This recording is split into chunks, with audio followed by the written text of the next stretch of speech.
여러분이 궁금해 하실 거는 이 과정들보다도 아마 결과가 가장 궁금해 하실 것 같아요. 그래서 매출이 어떻게 달라졌냐? 이게 가장 궁금하실 거잖아요. 안녕하세요. 부산호텔 컨설팅 3부 시작하도록 하겠습니다. 부산호텔은 크게 4가지의 문제점이 있었습니다. 그 중에 첫 번째였던 그 사람에 대한 인적 문제, 그 문제는 2부에서 어떤 문제가 있었고 어떻게 해결했는지에 대해서 이야기를 했습니다. 2부를 보지 못하신 분은 2부를 한번 먼저 보시고 오시면 좋을 것 같습니다. 이번 3부에서는 두 번째 문제였던 매력 없는 호텔에서 와야 되는 이유가 있는 호텔로 바꾸는 걸 이야기해 보도록 하겠습니다. 단 전제 조건이 인테리어 같은 큰 돈이 들어가는 일을 하면 안 된다라는 게 전제 조건이었습니다. 이곳은 이미 인테리어를 어느 정도 했고 그래서 또 추가로 인테리어 비용을 들이는 건 좀 말이 안 되는 상황이었습니다. 의뢰인의 호텔과 같은 비슷한 규모의 호텔도 많이 있지만 큰 규모의 호텔들도 많이 있습니다. 큰 규모의 호텔, 비슷한 규모의 호텔 이 모두를 이겨야 되는 그런 숙제가 있었던 거죠. 그래서 저는 제일 먼저 했던 게 고객들이 무엇을 원할까에 대해서 관찰을 하기 시작했습니다. 이 의뢰인의 호텔은 주말은 그렇게 신경 쓸 게 없어요. 그러니까 주말에 객실을 채우는 건 전혀 어렵지가 않습니다. 부산역 앞이니까 당연히 그럴 수 있죠. 그런데 문제는 평일이거든요. 평일에는 어떤 고객을 끌어들여야 되느냐. 바로 비즈니스 고객들을 끌어들여야 되는 거죠. 그 사람들을 끌어들이고 그 사람들을 단골로 만들어야 되는 숙제가 있는데 그분들에게 매력을 줄 수 있는 요소가 조식이 될 수 있거든요. 그런데 현재 지금 조식의 상태가 먹고 싶지가 않아. 제가 그날 관찰을 해보니까 총 28개 팀 중에 단 3팀이 이 조식을 드시더라고요. 그 3팀도 이 조식을 어떻게 먹었냐? 그릇을 들고 뭘 먹을지를 방황하면서 이렇게 한동안 서 있는 모습을 볼 수 있었어요. 먹을 게 없는데? 하고 망설여지는 그 모습이 느껴지더라고요. 그래서 이걸 어떻게 하면 먹고 싶을까에 대해서 고민을 한번 해봤습니다. 제가 음식 전문가도 아니고 요리사 자격증도 있는 것도 아니지만 그래도 일단 고민은 해봤습니다. 의뢰인께서는 처음에는 한식과 양식 이 2가지로 조식을 운영을 하셨다고 해요. 한식을 운영하다 보니까 버려지는 음식물 쓰레기가 너무 많은 거예요. 그래서 간소화되고 하다 보니까는 한식은 없어지고 이제 양식만 남은 거고 양식도 간소화되고 하다 보니까 토스트와 샐러드, 계란 후라이 이렇게만 남게 된 거죠. 조식을 하면 항상 이런 문제가 생길 것 같아요. 얼마나 많은 사람들이 조식을 먹을지를 모르다 보니까 항상 음식물 폐기량에 대해서 걱정을 안 할 수가 없는 그런 상황일 것 같아요. 정리를 하자면 비즈니스 고객을 이곳에 유입시키기 위해서 그리고 단골을 만들기 위해서는 조식이 필요한데 조식은 관리하기가 어렵다. 첫 번째로 음식물 폐기량도 많고 두 번째 맛있게 하는 것도 어렵고 그리고 세 번째 문제 조식 때문에 직원을 고용해야 된다는 것도 부담이에요. 그러니까 조식을 한다고 하면은 이 3가지 문제를 다 해결한 조식이 나와야 되는 거죠. 첫 번째로는 맛이 있어야 되고 두 번째로 음식 폐기량이 적어야 되고 세 번째로 추가적인 직원 고용이 없어야 된다.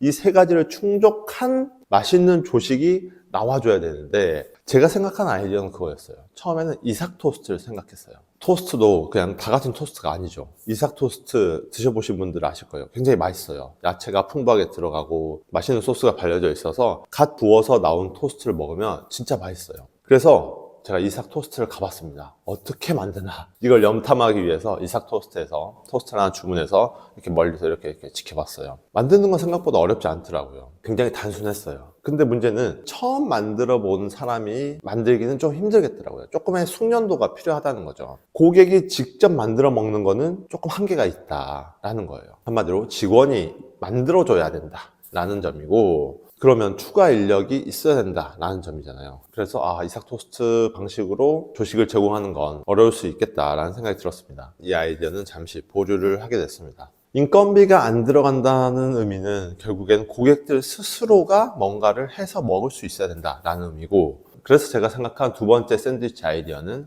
바로 서브웨이 샌드위치였습니다. 서브웨이 샌드위치 가보신 분들은 아시겠지만 신선한 야채와 치즈, 햄 이런 것들이 쫙 깔려 있어요. 마치 뷔페처럼 말이죠. 그래서 내가 직원에게 이거 넣어주세요 라고 하면은 그 내 입맛에 맞는 샌드위치를 만들어서 딱 주죠. 물론 이곳은 직원이 다 만들어주는데 그냥 골라서 토스트 사이에 넣는 거 그렇게 어려운 일이 아니잖아요. 서브웨이 샌드위치 정도라면은 고객이 직접 넣어서 만들어 먹는 것도 충분히 가능하겠다라는 생각이 들었습니다. 서브웨이 샌드위치는 굉장히 맛있습니다. 전 세계에서 인기가 있을 만큼 굉장히 맛있어요. 그런데 그 맛의 노하우가 사실 별게 없거든요. 첫 번째로는 신선한 야채, 두 번째로 다양한 재료. 이 두 가지만 충족이 되면 누구라도 맛있게 샌드위치를 만들어서 먹을 수가 있는 거죠. 그래서 제가 직접 재료를 사다가 한번 테스트를 해봤어요. 진짜 맛있게 나오나 한번 집에서 만들어 봤습니다. 집에서 만들어 보니까 진짜 맛있더라고요. 그러니까 대충 만들어도 맛있더라고요. 그러니까 우리 세 가지 문제를 해결해야 된다고 했잖아요. 첫 번째로는 맛있어야 된다. 맛은 제가 해서 먹어보니까 해결이 됐어요. 두 번째로 폐기 음식이 많으면 안 된다. 이 샌드위치는 신선한 재료를 그때그때 추가해 놓으면 되기 때문에 이게 음식 폐기량이 많지가 않아요. 그래서 음식 폐기에 대한 걱정을 하지 않아도 되겠더라고요. 그리고 세 번째 문제, 인력 문제였잖아요. 한식 조식을 하든 어떤 조식을 하든 어쨌든 사람이 있어야 돼요. 그런데 고객이 직접 만들어 먹게 한다면 그런 사람이 없어도 되겠다라는 생각이 들었고, 새벽 5시쯤 되면은 프론트 직원이 별 할 일이 없거든요. 그때 올라와가지고 이제 야채랑 이런 것들을 손질하기 시작하는 거예요. 7시부터 고객들이 이 조식을 먹을 수 있도록 하는 거죠. 이렇게만 해놓으면 고객들이 알아서 만들어서 먹는데, 문제는 고객들이 많이 먹은 재료들을 추가로 넣어줘야 되잖아요. 이때는 청소 이모님이 출근하셔가지고 바로 조식하는 곳으로 올라가셔서 다시 추가로 손질을 해서 부족한 재료들을 채워 넣는 방식으로 했습니다. 이곳은 청소 직원이 3분 있으신데, 한 분은 출근하자마자 조식을 관리하시고 두 분은 바로 청소에 투입이 되는 거죠. 조식을 관리하셨던 청소 이모분은 오후에 바로 청소에 다시 투입되니까 청소에도 문제가 없더라고요. 이렇게 맛, 음식 폐기, 추가 인력을 쓰지 말아야 된다. 이 세 가지를 해결할 수 있는 아이디어는 바로 이 서브웨이식 샌드위치로 결정하게 됐습니다. 이 맛있다는 거는 제가 먹어봐서 느꼈어요. 근데 고객들이 이런 게 있구나 라는 걸 알아야 되고, 이게 홍보가 돼야 되는 거잖아요. 그래서 사진 촬영을 진행했습니다. 사진 작가분을 섭외하고 예쁘게 토스트를 세팅해가지고 사진을 찍었어요. 원래 예쁘게 음식을 세팅하는 건 푸드 스타일리스트라는 그런 전문적인 분들이 하는데, 이걸 또 푸드 스타일리스트를 모셔서 하기에는 또 돈이 많이 들어가고 하다 보니까 그냥 제가 했습니다. 공부를 좀 해서 예쁜 토스트가 나올 수 있도록 그렇게 촬영을 했습니다. 여기서 어떤 조합으로 먹느냐에 따라서 맛이 달라지고 맛있게 먹는 방법들이 있을 거잖아요. 그래서 추천 샌드위치 레시피를 만들어서 이렇게 사진 촬영을 했습니다. 이게 실제 사진 촬영 결과물인데 어떠신가요? 꽤 맛있어 보이게 잘 나왔죠. 이걸 인터넷에 홍보를 하고, 그리고 로비에도 홍보를 하고 엘리베이터에도 이 사진을 걸어서 홍보를 했습니다. 그 결과 많을 때는 50% 이상 이 조식을 드시고, 적게 드셔도 투숙객 30% 이상이 조식을 드시더라고요. 당연히 고객들의 반응을 확인하기 위해서 저도 이제 옆에서 지켜봤고 굉장히 맛있게 드시는 모습들을 확인할 수 있었습니다. 부산역 앞을 나가보면 마치 서울역과 같은 풍경이 좀 펼쳐지더라고요. 굉장히 많은 유동인구, 그리고 외국인들, 내국인 관광객들, 굉장히 많은 유동인구가 있었습니다. 그 사이에서 제가 눈여겨봤던 건 사람들의 캐리어였어요. 굉장히 큰 캐리어 또는 굉장히 큰 백팩을 등에 메고 돌아다니는 모습들을 많이 볼 수 있더라고요. 그래서 KTX 부산역 안에는 짐 보관 서비스가 있더라고요. 물론 유료고요. 그리고 의뢰인의 호텔 안에서 좀 지켜보니까 고객들이 짐 보관되는지 문의하시는 분들이 꽤 있었습니다. 현장에서 맡기는 분들도 꽤 많이 있었어요. 그럴 때마다 고객들의 짐을 받아서 창고에 보관하는 일들을 계속 반복적으로 하시더라고요. 제가 운영하는 광주의 호텔과 담양의 호텔에도 짐 보관을 원하시는 분들의 문의가 종종 있습니다. 그런데 이곳은 부산이고 심지어 객실 수도 더 많으니까 그런 문의가 더 많은 거죠. 제가 생각한 제 아이디어는 짐 보관을 할 수 있는 캐리어 보관함을 로비에 놔두자라는 생각이었습니다. 이게 그렇게 막 대단한 아이디어는 아닌데 굳이 분류를 하자면 세심한 아이디어 정도는 될 것 같아요. 실례지만 혹시 언제부터 짐 보관되나요? 또는 체크아웃 한 후에 짐 보관 가능한가요? 이런 질문들을 꽤 자주 받거든요. 그 질문에서 고객의 마음이 좀 느껴져요. 짐을 맡기는 거에 대해서 미안해한다 라는 거죠. 사실 그거 뭐 귀찮긴 해도 돈 들어가는 거 아니니까 얼마든지 해줄 수 있는데 고객들은 괜히 미안해하는 거죠. 그런데 만약 캐리어 보관함이 로비에 있다면, 그래서 언제든지 사용할 수 있다면, 예약할 때부터 이 캐리어 보관함의 존재에 대해서 알고 있다면 고객들은 마음이 한결 편하겠죠. 언제든지 마음 편하게 짐을 보관할 수 있으니까요. 그리고 직원들도 일이 굉장히 편해집니다. 짐 보관하는 게 뭐 그렇게 어려운 일이 아닐 수 있지만 이걸 수십, 수백, 수천 번을 반복해야 된다는 게 그게 문제거든요. 고객들이 집을 맡기러 오면 예약이 되어 있는지 확인하고 짐을 받고 이걸 창고로 다시 이동을 시키고 고객에게 보관증을 주고, 고객이 짐을 찾으러 오면 보관증을 받아서 짐을 대조해서 찾아다가 다시 건네주는 이런 과정들이 필요하죠. 이게 한 고객뿐만 아니라 하루에도 뭐 4-5번 특히나 바쁠 때 뭐 주차도 바쁘고 고객 전화도 바쁘고 체크인 손님들이 막 몰려와서 바쁜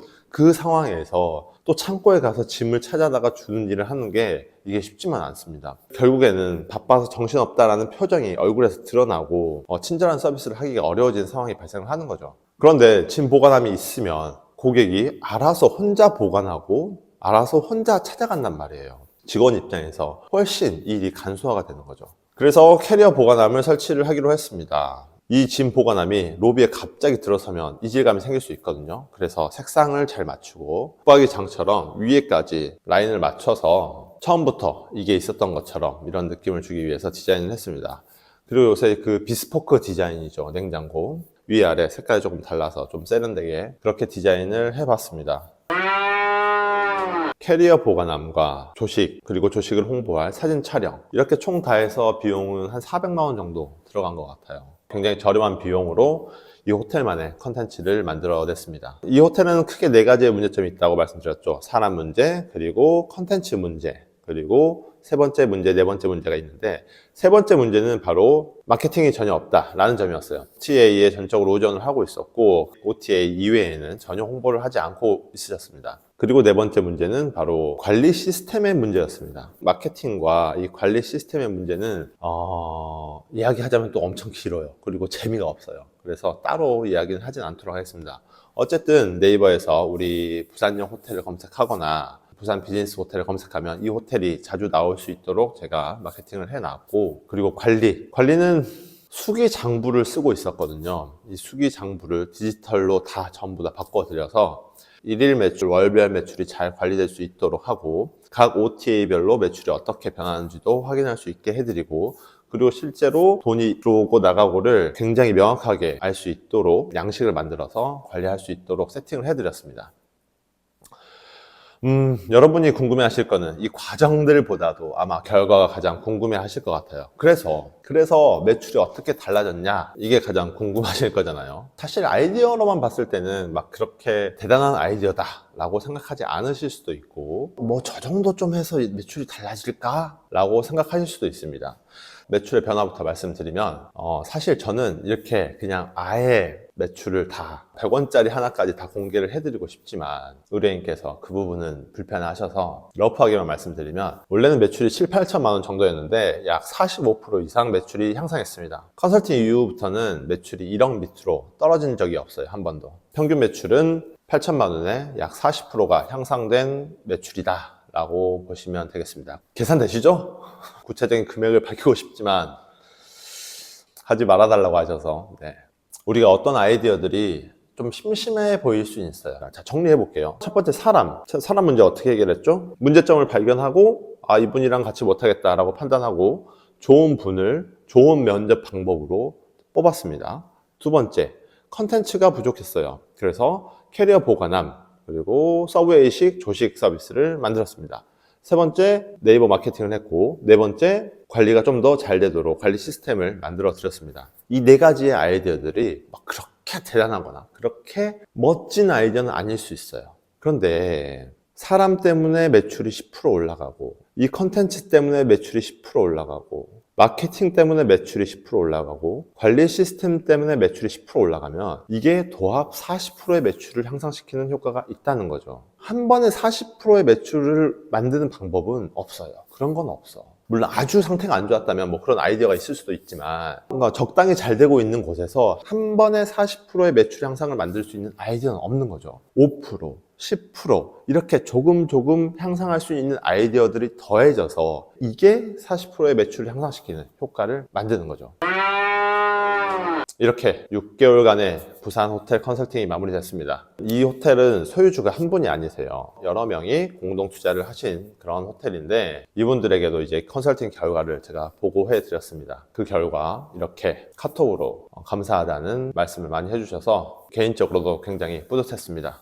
혹시 지금 모텔, 호텔을 운영하시면서 고민이 있으시거나 더 잘 될 수 있는데 방법을 모르겠다, 혹은 실행 못하겠다 라고 생각하시는 분이 있다면 아래 고정 댓글을 통해서 컨설팅을 신청해 주시면 제가 도움을 드릴 수 있도록 하겠습니다. 긴 영상 시청해 주셔서 감사하고요. 오늘도 좋은 하루 되세요. 감사합니다.